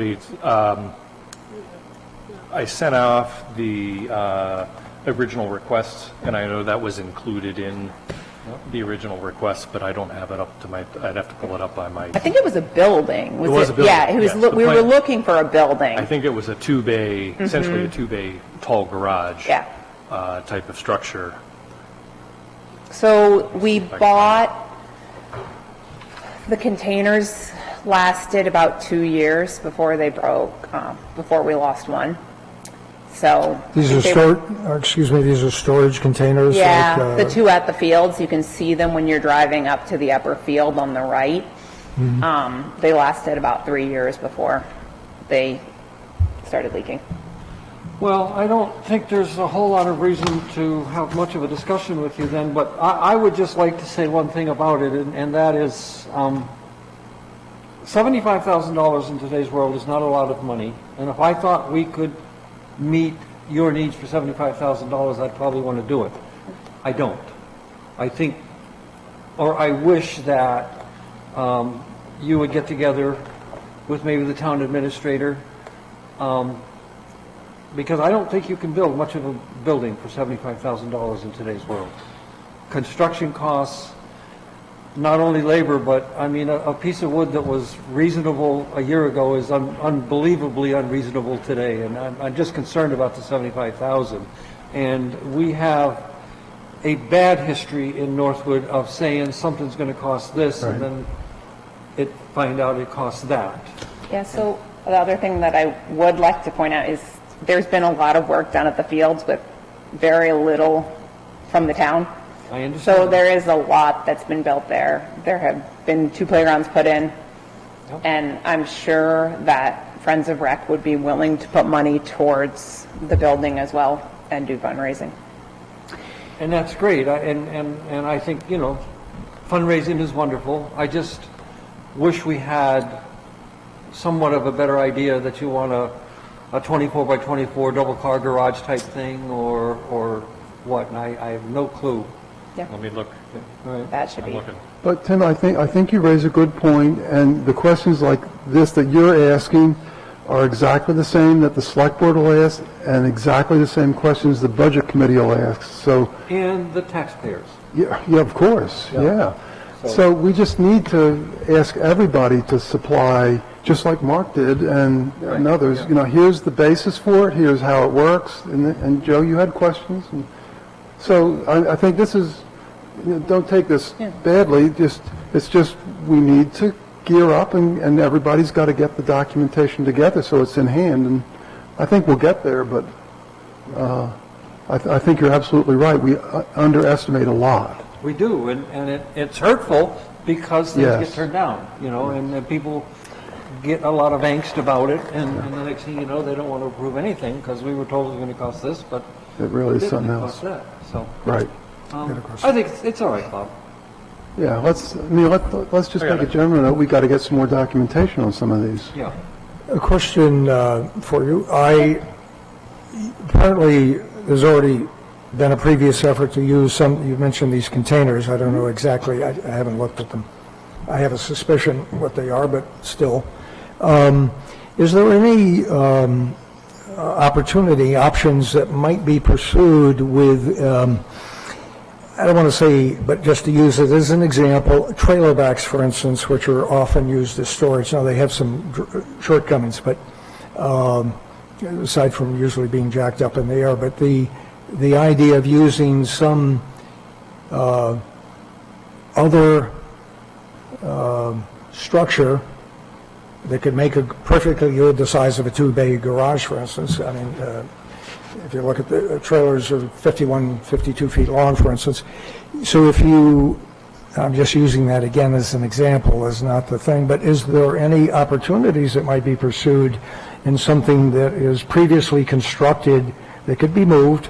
The whole point of a trailer size item or something, I guess we can move things up to 12 feet wide on the highways, would be, you know, somebody even, there might be a mobile home or something being abandoned. I'm just throwing out a couple of loose ideas that could become a decent storage facility and maybe have to be modified only to the extent that a few doors, maybe a garage door or something be put in it. Has there been any thought on that? I don't know what Scott has. I just know that we have sort of a dire need for storage quickly. No, I can see that. I looked up what was proposed, and a, quote, storage facility at the Route 4 athletic fields, an oversized 2-bay garage with additional storage overhead. Yes, it Okay, was so, very specific. and so now I know that's not going to be done for $75,000. Yeah. I mean, may I ask, well, I'm going to Mr. ask. Chair, I go think ahead. Mr. Tenley wants to speak. I just looked up on my phone because I do engineering, and we do prefab modular things sometimes. And I just looked on my phone, you can get a 2-bay modular 25 by 30 for about $46,000, and then that doesn't include the site work or anything that has to be done. For the So, pad, Like but a concrete, I don't think it Yeah, wouldn't need like, yeah. right, but so that doesn't include the site work, but Yeah, so we've had all our site work donated so far, Right. but yeah, I don't know if it would be. still for Yeah. $46,000. Could you provide a 10% discount just Oh, I don't do those. I say, I do engineering designs and we use prefab, so I just happened to look. So I do have one last question. So if somebody wanted to make a donation specifically for a building, Who would they give it to? Loaded question. So, for the playground specifically, what we did. No, Yeah. for a storage building. Yeah, so. If they wanted to, if somebody wanted to make trouble and start trying to collect money in this town for a storage building, Yeah. who would they give the money to? So I think that's the problem with giving it to the rec, right? It can be put in the general fund. What we did specifically with the playground was the Friends of Rec raised money specifically for the playground, and then we donated the playground equipment to the town. Okay. That way it could only be used So let's for say that playground. some money was available to give to, could they give it to the Friends of the Rec and do Yeah. the same thing? Yep. I- Yeah. But it would have to be approved by the selectmen, that's the thing. So we had so we went through the selectmen and we had the piece of land approved. And so it was a joint, but the actual, this is different, but the grant that we got for the playground did come to the town of Northwood. But it was written by Friends of Northwood. Well, I'll ask one of our friendly selectmen then.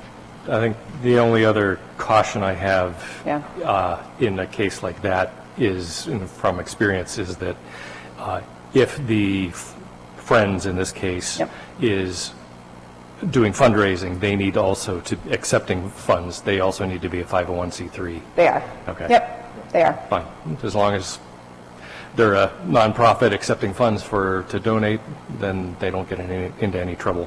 Yeah. Okay, yep, thank you. Yep. And everybody else was done, right? Good. So we're going to take a 5-minute break. It's 8 o'clock. We're going to break till 5 after. And I have a bunch of little waters in an ice chest outside. Does anybody want one? I brought my own. Bob said yes. Sure, I'll take one too. Thank you.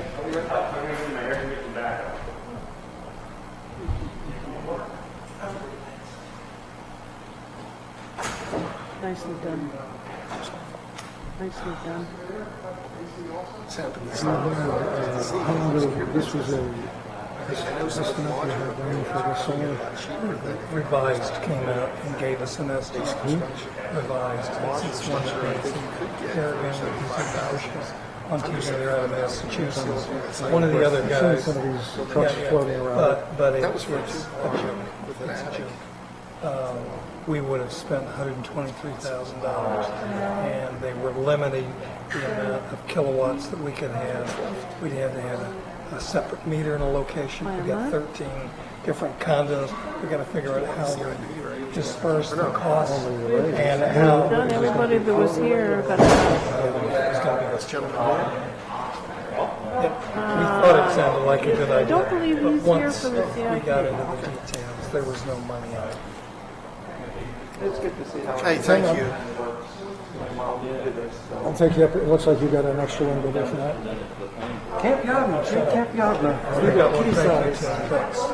I tell you the whole thing, what goes on in our town, I have a small version up here in this conversation. Well, all we have left is the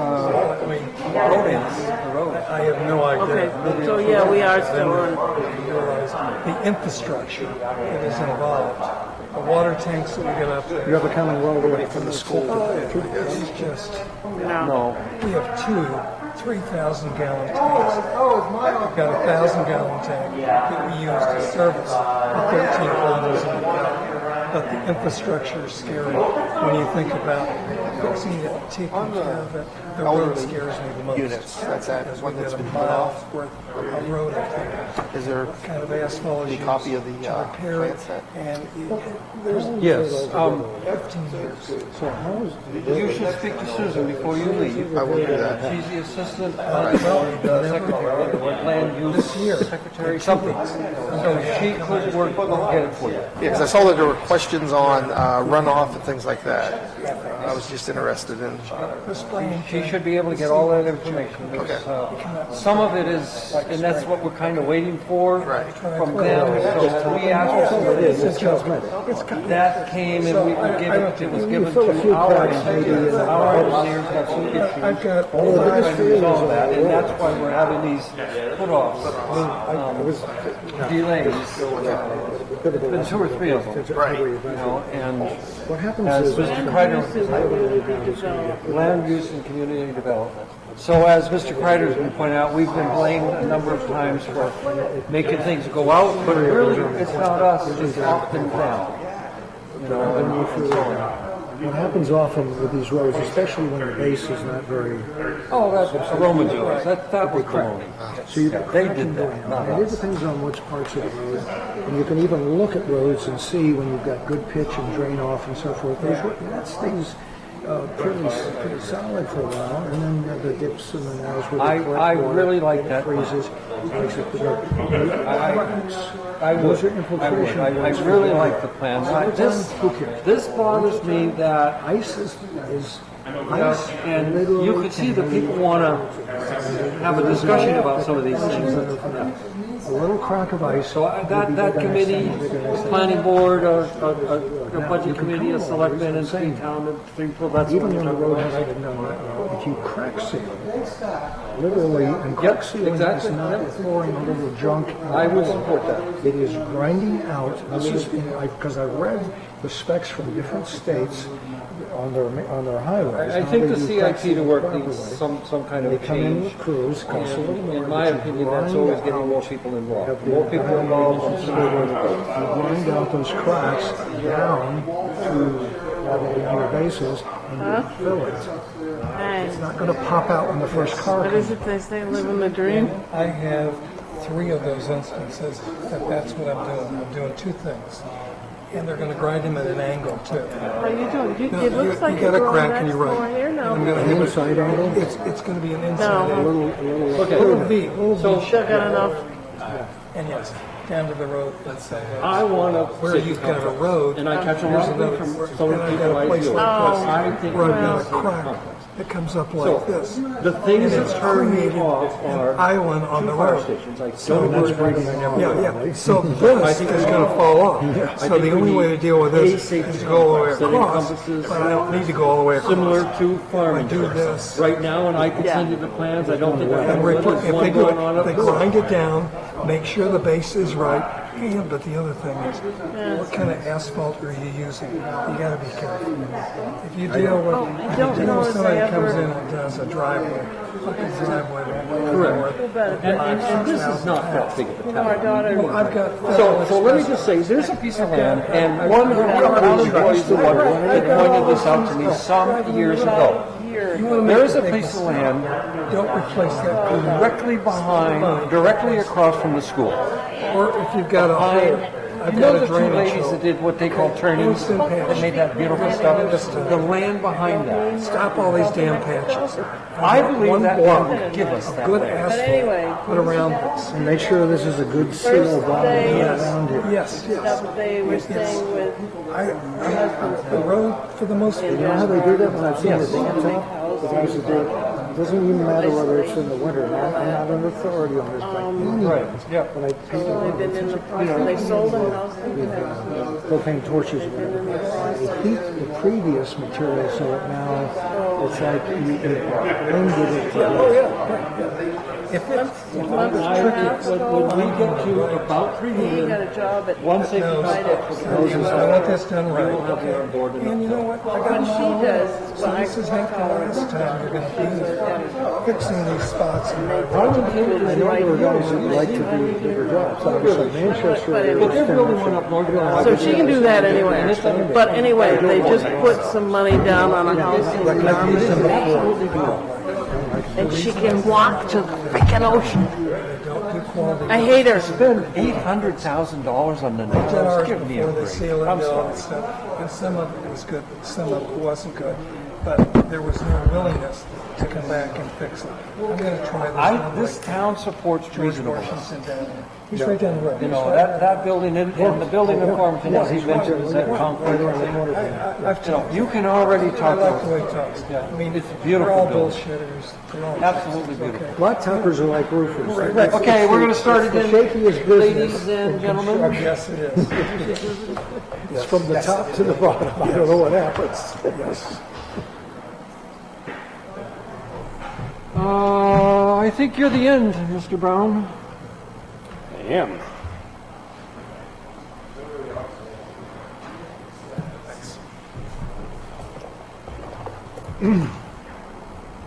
Tim, I need to clarify something. Okay. Down at the library, in my previous life, I was a salesman, and I sold copiers to the library. That was my relationship. And I inadvertently said personal business. Well, you had us wondering there. But Donna is very good, and they are a valuable resource to the town. I like the way the library functions. Donna is beyond very good. Just saying. And I knew you would say that sooner or later. Ah, gosh. All right, we ready? Go. Good evening. Good evening. Obviously, know most everybody here. Wait a minute, I get in trouble if I don't say that we now have Mr. Brown, There you right? go. Chris Brown is the What is your title now? Public Works Foreman. Public Works Foreman. Thank you. Thank For you. those don't know me, been about 2 years now that I've been the Public Works Foreman, so enjoy it. Love every minute of it. But basically, my CIP was pretty easy. It was pretty self-explanatory of equipment that was needed that I don't have or in great need of. Basically, it's the full replacement of trucks that are a 3 to 5 to 10 year project in replacement. Vehicles that rot out under maintenance, salt, heavy use, things like that. Equipment-wise, if you go through the CIP, Mr. Strobel obviously labeled it out very, very nicely. There's a few things in there as far as equipment, equipment trailers and mini excavators, things like that. Those are project needs, basically for the town, in order to save the taxpayers' money. So, starting no particular order, but just the way I have it labeled, I believe you're going to look at the 3-bay addition to my DPW shop. That's set out for 2026. So it's just an addition basically to house my trucks. It is a full heated garage. Cost variant of a steel structure around $350,000 for a 3-bay addition. So, and that would basically take all of my equipment that I have that's parked outside in the weather and put it in-house where it belongs. So it's pretty hard to have a $200,000 truck sitting out in the weather, but. Excuse me a second. In the conversation we just had, so he has brought up a point that I would like to bring to you. Would you remind me before we go home? I'll try to. Thank you. My I'm memory's sorry. not real good, but Well, I'll try too. Maybe between the two of us old farts, we can come up with a memory. What was your name again? hold on, let me get my license and check. Okay. So that's basically just, it's one of those need things that has to be done. Because, there's one thing you don't do is leave that much of expensive equipment sitting outside. So that's in the future. But So, Chris, hold on a second. Oh, may I? Yes. Bob, you showed the expenses starting in 2023. The request was for 2026, and the proposed funding is to set up, I believe you have an existing equipment capital reserve fund. I do have a capital reserve fund, yes. Oh, to put money Right, for in you to- as you, Yep. okay. And it comes due. Okay. So it's my belief in describing this is that a capital reserve fund is a layaway. Yeah, You put a little okay. bit in a month ahead of time, and then, Got every it. month you put $500 in the Christmas fund, and in December you Okay. spend it. No- For a no- capital reserve fund, you're doing it annually, and then you spend it. A bond is, you take out the loan, you get all the money, you do what it is, and then you pay it off after it's built. Got it. Thank you. Yes. So, for the mini excavator lease We're talking We're about the not talking building. about that yet. building? Oh, $350,000 building. We got to go one at a time, just for Oh, clarity, if you don't mind. no, but Do you have any questions on this you were just talking about the lease of $350,000 the excavator, so I just. I don't think we have talked about leasing the excavator. 62.5, 62.5. No, we've talking about the building. Everybody shook their head when you said that. Yeah, I'm talking about the 87.5, 2 lines down, Joe, 3 lines down. Okay, That, okay, yeah.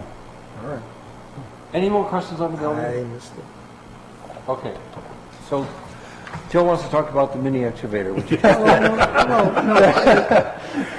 building. Is it the maybe remote just- control type with the Yeah. kind of thing, and can town residents borrow it?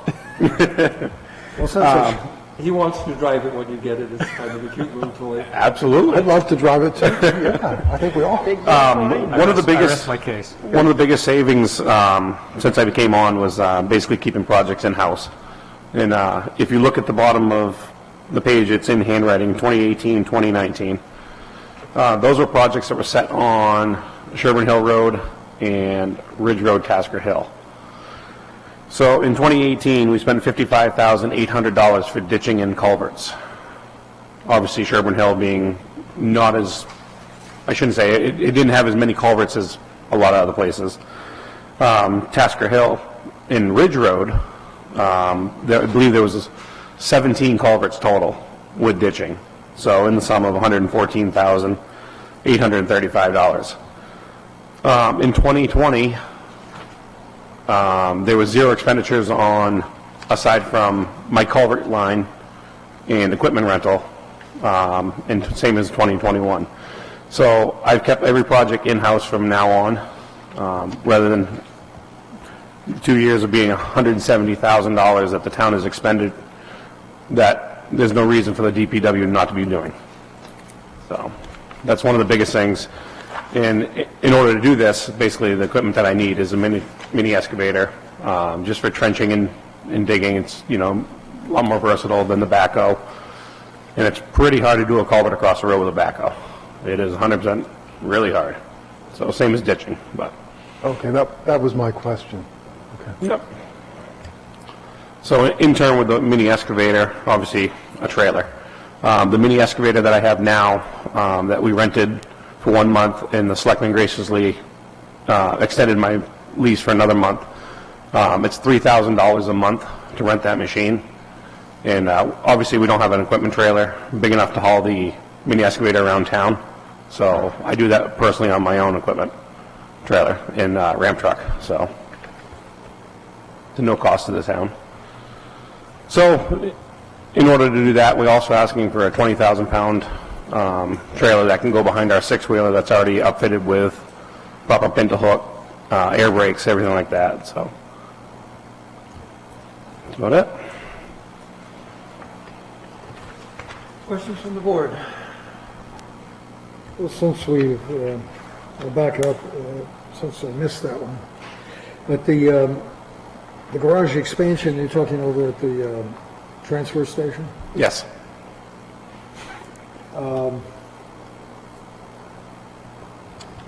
Okay, and then regarding the mini excavator, you're talking purchasing this, you're talking 2023, 24? 2023, I was hoping to go for a lease purchase. Lease So, purchase? yep. And that's the little one I've perhaps seen that you're leasing that currently. Yes. I've seen it on Harmony Road. Yep. That unit in particular is probably exactly the same unit that we'd be looking at, somewhere around the 14,500 pound range. Also accompanied with a 4-foot sloping bucket that's on hydraulic, so it's full tilting along with the thumb. The knuckle? Yep, it's a full knuckle boom. So And thumb. and thumb. Yep. So just to note, I had, again, strictly for financial reasons, had moved that request from 2023 to 2025, but the potential of additional cost savings from other projects, for instance, the fire department, that could easily offset that $25,000, or sorry, I'm at the wrong spot. Never mind. I should have brought my glasses. I was wondering. Never mind. Never mind. The only question that I would have regarding more and more equipment is it would then seem that we need more and more personnel. Right now, so basically it's myself, my full-time laborer Jeff, and then we have a part-time operator, laborer Stuart. that comes in, fills in during the summer. Plus, he's one of my plow truck operators as well. So basically, with the crew that I have now, all three of us, we're able to do every road project in-house. Okay. So, Any other questions on road equipment? Road buildings? Oh, yes, Go ahead, Al. well, I just wanted to double check with your strategy, Bob.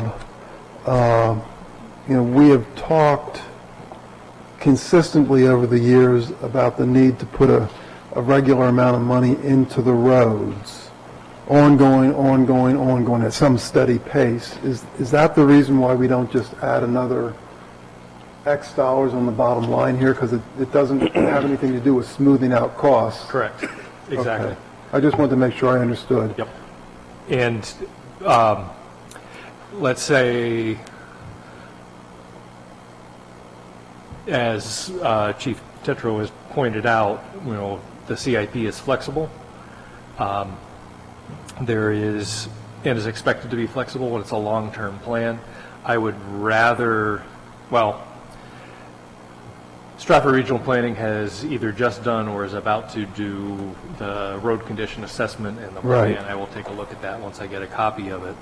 And that data is done, I can do some more planning as far as that goes. But I would, to your point, yes, I can come up with a dollar figure to say, yes, we need to essentially put in, whatever it is. I'll use $300,000 annually. I don't know what it is. For roads, we can, and I'm certainly willing to do this for the CIP, when that road plan identifies, yes, we need to spend, whatever it is, we'll do Old Canterbury Road or West Street or something to that effect. As an addendum to this, I would not prefer, I don't think we should list the actual cost of the project. I think we should just say, yes, it's, $350,000 annually, because we get from, the CIP is a planning document, it is not a project document. It's to say, yes, for now, we think in 5 years, it's going to cost us $75,000 to put a two-bay extended garage on the ball fields for recreation, or whatever it is. When we actually get to the budget, that's the budget committee's responsibility and the Board of Selectmen's responsibility to say, yes, we have realistic quotes. Here's 3 quotes. It costs XXXX or XYZ, and we're reasonable in what the CIP and when it will happen. Okay, part of the reason I'm asking is because at the last voting session, the town did approve an additional amount of funds not for the roads, but for a reserve fund for the roads, so that we could also use that to sort of, okay, if it's 300,000 average, but this year it's 375, we pull out of that reserve fund so that we can still continue to keep the impact on the townfolk level. So I guess now that I said it, I guess that's just another means of funding. Correct. So we just look at it that way as. Yeah, I have to say that I was surprised and I don't know, a little dismayed that the roads aren't on the CIP or funds for the road, an amount. I think 350 is probably a little low, but an amount, 500,000, whatever. And, it's the wrong place, but we're talking here. Sorry. Yeah, go ahead. I agree with Last you. budget committee meeting, there was some discussion about red-listed bridges and the repair of the Bow Lake red-listed bridge, and it was pointed out that we may have 1 or 2 more red-listed bridges that need repair, and it would be nice if they were on here so that we knew about that. I think that's a good point. So all I'm saying is the CIP, We need and we're out, we should finish with Mr. Brown, but the CIP is supposed to gather Capture them. large expenses that this town is going to expect, and then our job, the planning board's job, is to spread that out, present that to the select board, And it's the budget. select board's job to run with it one way or the other, and then take it to the taxpayers, and we can say yes or no. So I would have liked to see personally, I would like to have seen a few more items from the town, so. Well, I think we should edit and get them in. I think we should take your suggestion. So it was on, And is there any do we have any reason? more questions of Mr. Brown? Well, yeah, I mean, let's ask him if we can't come up with the red listed bridges Could you come up with a list of red listed bridges? Yes, I Just know. and the costs. How much is the, So actually, the one on Old Canterbury Road, or Ye Old Canterbury Road, Ye Old Canterbury Road, is, the only reason it's red listed is because of the guardrails. Correct. Okay, but nonetheless, So, it's in the process, inexpensive. myself and Walter are already working on having a guardrail company come in, because I do have a line for that. That's already has, I think it's around $5,200 or $5,300. That would already take care of that. So it would actually be removed off the red listed fund. So that's under the 10K anyway. Yeah. So, okay, what about the other one? The other one is basically the one over is High Street, and that bridge in itself, there's no actual public impact. It doesn't service really anything except for a cutoff around 107 in the sharp corner. So we've been talking about that and stuff, and eventually down the road putting it on some form of plan of redoing it. But the way it's servicing the community now, it either turns into a racetrack where somebody's trying to beat somebody up the hill. Well, that's about it. So. Okay, so that's why you left them off, I guess is what you're saying. Okay, but Tim, I think going back to your point, even if we just put a placeholder in for the repaving, I think it needs to show. I mean, that's, So road-wise, the only reason roads weren't on the CIP is because we're waiting, we're doing a general study right now. Mr. Stovall's already aware of it. He's actually working hand in hand with us on doing a new road plan, so. yeah, but I'm saying, let's get it on and put a placeholder so that when you get the information, we fill it in and we move on. Well, so we were waiting for everything to come back before we, Yeah. Okay. So we'll have that then. I will add it to the CIP once we get it. but Okay. We don't have it yet. So I then think what they'll address that for us, Tim. Sounds like it. the benefit of having a actual road plan incorporated into the CIP is then the road plan is public. And, well, I mean, it is anyway, but it's in front of it's in front of Well, us, that's- it's in front of the select board, it's in front of the, That's his point. right. all right. Thank you, Mr. Brown. so. Yep. I just want to throw out a question or I two. should know, Joe has one more question. I would agree that what Tim is expressing here, that it would be useful for the numbers spent on the roads show up in this eventually in some form.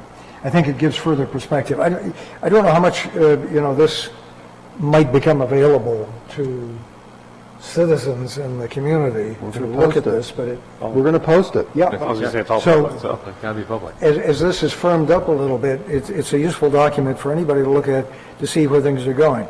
Aside from listening, whether you make a select board meeting or not, you can see what's being contemplated and maybe not why, but you at least see what it is. You brought up the Old Canterbury and these guardrails. This is where you just put the new culverts in? Is that where you're Across talking? the street. Across Main Street, School Street, excuse me, The other side of the road. The other side. where the original Johnson's farm is. The original, Johnson's barn. oh. So when So, you come across Ye Old Canterbury Road, you go across School Street by the hardware store, go down the hill, and it's right there. okay. It's the one that's over the Narrows Brook. Okay, so there were two culverts, there were two culverts put in on Old Canterbury. Yep. Just recently, past month, I guess? They were done in the beginning of June. You did that? Yep. Okay. Was that, what was the genesis of that? Why was that done? So the original culverts that we replaced there were actual well tiles. They weren't actual culverts. They were used back in a long time ago. But they were actually in disrepair and basically they'd rotted out. So rather than having a sinkhole issue or basically a road washout, it was Yeah. easier to put two high-flow 30-inch culverts in there. Okay, and where did that come from the select board to do that, or? It's part of his job. Oh, well, okay. I'm just wondering what the genesis of that was. Yeah, they were concrete previously, they're plastic now. And so you weren't talking about a guardrail in regard to that? On that section? Yeah, right No. where that is. Nope, nope. No, that's, I looked at that bridge a long time ago. That's quite a ways out there, isn't it? No, this is right next to the One on- sunset. No, the one with the guardrail. For the guardrail. The guardrail is between School Street and West Street. That low section there. All right, we got off track here. Last question about, Yes. related to roads. How is, or what, you have the capital reserve fund for road repairs in place already, correct? How is the decision made to pull money out of that for a project? I'm thinking in specific of, what was it? I think, wasn't it Sherburne Hill would, if we would have done the entire road, it would have been like a year and a half of funding. Basically. So are you talking as far as how much are we taking out of that this year? No. How was it decided to pull money out of that capital reserve? Is that a vote from Board of Selectmen? Yes. Or- Okay. Yeah, they're the agents who expend on that. So basically, One of the things that, we talked about the idea of if you're putting a constant dollar figure into for road repair or a 25-year bond or something on a 10-year thing, you're just essentially raising the base level. In a case like that, that will affect the swings because you're pulling additional funds into for a larger expensive project. Well, I think we need to, personally, I think we need to put the road plan in, and if it says 500 this year and 300 next year, Sure. that year that it's 500, we consider taking it out of that fund, or maybe elsewhere, or not. The other thing that will happen in developing a road plan is that for certain size projects, Sherburne Hill being a good example, there's two choices. You can either break the project into 2 years and divide, we're only going to pave half of it. Right, that's what I'm Do saying. that, or pull money Right. out and do the whole thing. And if the whole thing is due next year for 500,000, we would, and let's say we're only going to budget 350 for roads, then that additional 150 would come out of the 2 years of the fund that we put aside. I mean, that's the way I would view it. Sure. Because we're trying to save the town money, and splitting it up and having to come back and rebind it together and all that crap just costs us more. And we need to look at the plan and follow the plan, and then figure out how to best fund it to keep the town's financial interests the best. So thank you for answering that. So when we develop the road plan, we can go over It does not. our budget. yes. All right, I think, again, we're getting Yeah, off track. Thank you, we are. Mr. Brown, for coming in. Do you guys want to go over anything else? What else was there? The addition to the sand salt barn and the six-wheeler? Oh, yeah, yep. I forgot to print off the six-wheeler sheet for you guys. That's just normal. I don't have any questions on that. I think it's a 2008 six-wheeler. 2006. 2006 truck. Really? I had that on my notes. So that's coming out of the, well, it'll be going in front of the voters because the selectmen are not agents to expend on the highway facility trust account or whatever it's called. So that'll be going in front of the voters next year. And then as far as the, basically a small addition, pole barn to the sand salt barn. So I'm hoping for a 2-bay, at least one would do. Basically,